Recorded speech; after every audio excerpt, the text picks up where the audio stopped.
ভগবানের কাছে স্বামী সন্তানের মঙ্গলের সাথে সাথে নিজের জন্য একটু প্রে করে নিই।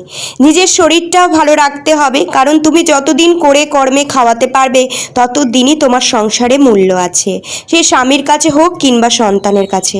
আর পরের মানুষগুলোর কথা যদি বলি, তাহলে তাদের সামনে যতদিন ভালো মন্দ তুলে দিতে পারবো ততদিনই ভালো।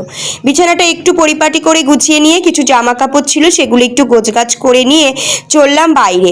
এদিকে দেখো, উনুনের সাইডটা যেমন হয়েছে নোংরা, তেমনি জ্বালানিও আছে সামনে, তো বৃষ্টি, তো ভাবলাম এদিক থেকে একটু গুছিয়ে গাছিয়ে যতটা রান্না করে নেওয়া যায়। ভরমশাইও সাথে আজকে আমার সাথে একটু গুছিয়ে দিয়েছে। আজকে লাউ আর মা কেটে রেখেছিল লতি, লতি দিয়ে মাছের মাথা দিয়ে করব, আর লাউ দিয়ে করব শোল মাছ। নুন হলুদ মাখিয়ে মাছটা ধুয়ে নিলাম। ওদিকে আমার ভাতও রেডি হয়ে গেছে, আর এদিকে আমি লাউয়ের তরকারিটাও বসিয়ে দিয়েছি, আর লতিটা করেছি মাছের মাথা দিয়ে। রান্নাবাড়ি সেরে অনেকদিন ধরে ভাবছি ফ্রিজটা একটু মুছবো, কিন্তু টাইম সাপেক্ষ ব্যাপার।